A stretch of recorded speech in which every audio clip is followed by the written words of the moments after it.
The chaos crescendos in his final full-page image. It is big, it is impactful.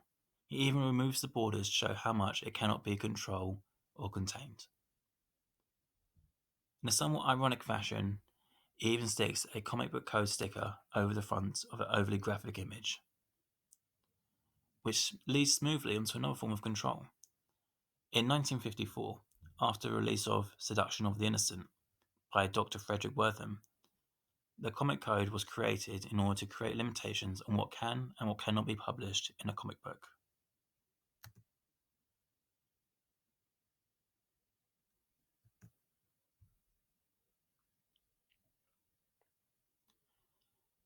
Going back to how panel design is used to control, let's have a look at this page here, showing Tyler and Chuck discussing the end of his book. More specifically, let's have a look at these panels here.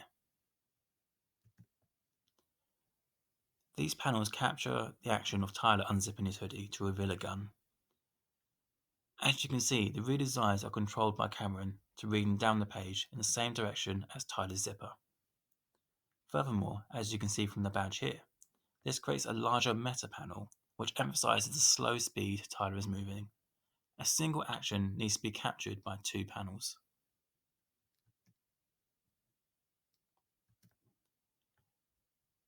Let's take a moment to look at braiding in comics and how Chuck uses it in a way to distinguish these two realities. An example can be seen in this page here, showing Marla replacing Jack's drugs with sugar pills. But what we want to focus on are the roses shown here. This is the item that is braided throughout the comic. Very clearly on the page you can see a flurry of rose petals, drawn as if they were sat on top of the comic.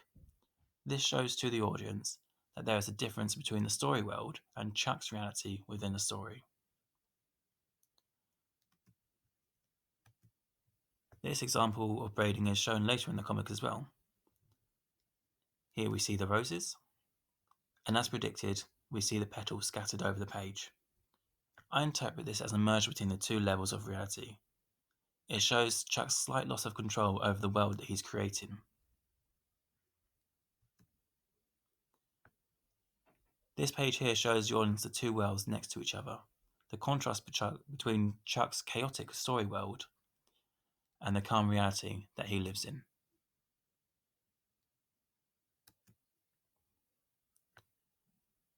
This page shows the audience one of the first examples of Chuck losing control over his characters. The scene shows a writing group writing the comic that we are reading. Let's look specifically at these panels here. In the first panel, we see Chuck saying, "We see Marla enter." Panel 2 has Marla entering. Then Chuck says, Marla asks, "Are you God?" To which in panel 4 she asks, "Where's my son?" This shows Chuck's first break in control over his characters. He sees himself as a god of this world that he's created and controls it as such.